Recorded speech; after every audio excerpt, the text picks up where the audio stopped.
तो यहाँ पर मेरे पास दो ग्राफ हैं, दोनों y बराबर नेचुरल लॉग ऑफ x के हैं और दोनों पे मैंने e पॉइंट मार्क किया हुआ है। जब भी मैं इनपुट e करता हूँ तो मुझे 1 आउटपुट मिलता है, क्योंकि नेचुरल लॉग ऑफ e मेरा 1 होता है। अब इन दोनों केसेस में मुझे e पे टेंजेंट की स्लोप निकालनी है। ये जो पॉइंट है इस पे मुझे टेंजेंट की स्लोप निकालनी है। तो जो पहला तरीका मैं यूज़ करूँगा उसमें अगर मैं फॉर्मूला लिखूँ f डैश x का, जो मैं यूज़ करने जा रहा हूँ वो होता है f डैश x, ये बराबर होता है limit h approaches 0 f of x plus h minus f of x divided by h।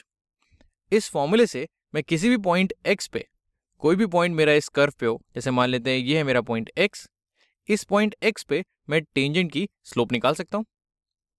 अगर हम देखने की कोशिश करें कि ये फॉर्मूला हमारे पास कैसे आया, तो हम देख सकते हैं कि हमने एक सीकेंड बनाने की कोशिश की होगी। अगर ये x है तो x के बगल में एक पॉइंट लिया होगा हमने x प्लस h, ये होगा हमारा x प्लस h, और इन दोनों पॉइंट से, ये पॉइंट और ये पॉइंट, इन दोनों पॉइंट से पास करने वाली एक लाइन जो कि मेरी सीकेंट होगी, मैं इसे पास कराता हूँ।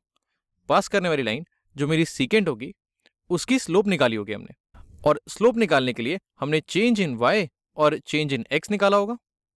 ये पॉइंट है मेरा f of x plus h और ये नीचे वाला पॉइंट है, ये है मेरा f ऑफ x।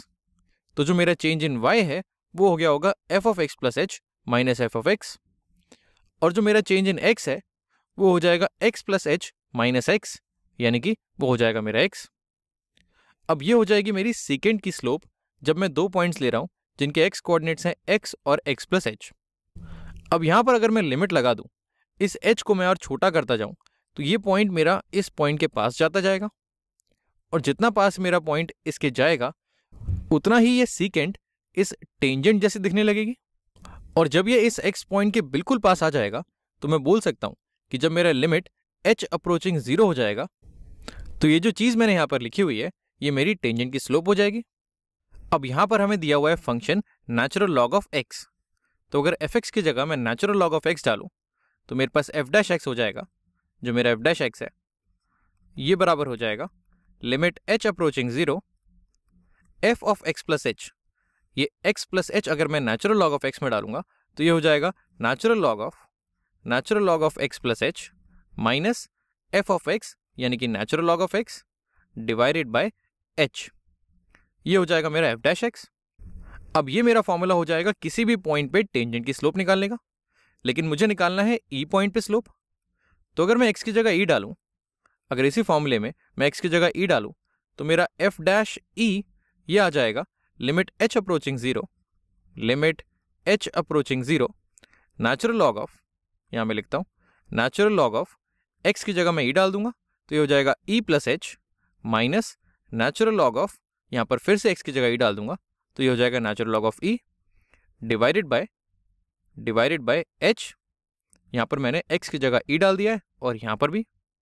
तो ये मेरा डेरिवेटिव आ जाएगा इस फंक्शन का जो है नेचुरल लॉग ऑफ x, इसका डेरिवेटिव आ जाएगा e पॉइंट पे, यानी कि इस e पॉइंट पे मेरी टेंजेंट की स्लोप आ जाएगी।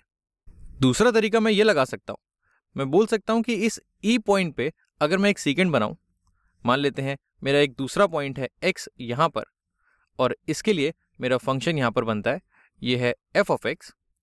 अगर मैं इस पॉइंट पे एक सीकेंड बनाऊँ जो इस e और इस x से पास कर रही है तो इसकी स्लोप कितनी होगी? इसकी अगर मैं स्लोप लिखना चाहूँ तो वो हो जाएगी ये डेल्टा y, जो हो जाएगा f ऑफ x माइनस इसका आउटपुट है 1 माइनस 1, मैं इसको इस कलर से लिखता हूँ, डिवाइडेड बाय डेल्टा x जो हो जाएगा x माइनस e, और ये हो जाएगी मेरी इस सीकेंड की स्लोप। लेकिन अगर मैं इस x को, जैसे मैंने यहाँ पर इस पॉइंट को इस x के पास ले गया था, वैसे अगर मैं इस x को इस e के पास ले जाऊँ, जैसे जैसे ये x e के पास जाता जाएगा वैसे वैसे ये जो सीकेंट है ये इस टेंजेंट के पास जाती जाएगी। और जब मैं लिमिट लगा दूंगा, जब मैं बोलूँगा कि लिमिट x अप्रोचिंग e, जब x e के बहुत पास आ चुका है, इस e को मैं इस कलर से लिखता हूँ, जब x e के बहुत पास आ चुका है तब मैं बोल सकता हूँ कि ये वाली जो चीज़ है, ये जो वैल्यू है ये मुझे देगी f डैश e की वैल्यू। तो ये मेरा थोड़ा सा डायरेक्ट तरीका हो जाएगा। यहाँ पर मैं e पॉइंट के पास जाके बैठता हूँ और फिर एक सीकेंट बना के उसको टेंजेंट की तरफ लाने की कोशिश करता हूँ। लेकिन इस पहले वाले केस में मैंने पहले एक फॉर्मूला बनाया जो हर x के लिए वैलिड है, जिसमें मैं किसी भी x पे उसकी टेंजेंट की स्लोप निकाल सकता हूँ और फिर उसमें x की जगह मैंने e डाला। तो ये दोनों फॉर्मूले दिखने में थोड़े से अलग हैं, लेकिन वैसे इन दोनों में हम सेम काम कर रहे हैं। हम दोनों में इस e पॉइंट पे टेंजेंट की स्लोप निकालने की कोशिश कर रहे हैं। अब वैसे तो नाम रखना मुझे पसंद नहीं है, लेकिन कुछ लोग इस डेफिनेशन को बोलते हैं, यह है हमारी फॉर्मल डेफिनेशन ऑफ डेरिवेटिव। किसी भी पॉइंट पे डेरिवेटिव निकालने के लिए मैं ये वाला फॉर्मूला यूज करता हूँ। लेकिन अगर मुझे पता हो कि मुझे किस पॉइंट पे स्लोप निकालनी है, तो मैं सीधा ये वाला फॉर्मूला भी यूज कर सकता हूँ। मैं उस पॉइंट पे जाके एक सीकेंट बना सकता हूँ और फिर उस पर लिमिट लगा सकता हूँ। तो इस डेफिनेशन को, यहाँ पर भी हमने डेरिवेटिव निकाला है, इस डेफिनेशन को हम बोलते हैं, ये है हमारी ऑल्टरनेट डेफिनेशन। ये है हमारी ऑल्टरनेट डेफिनेशन ऑफ डेरिवेटिव। अब वैसे मेरे लिए ये दोनों डेफिनेशन बराबर ही हैं। मुझे जो पसंद आती है मैं उस क्वेश्चन में वो वाली डेफिनेशन लगा देता हूँ। मैंने तुम्हें इनके नाम इसलिए बता दिए ताकि थोड़ा पता रहे कि मार्केट में चल क्या रहा है।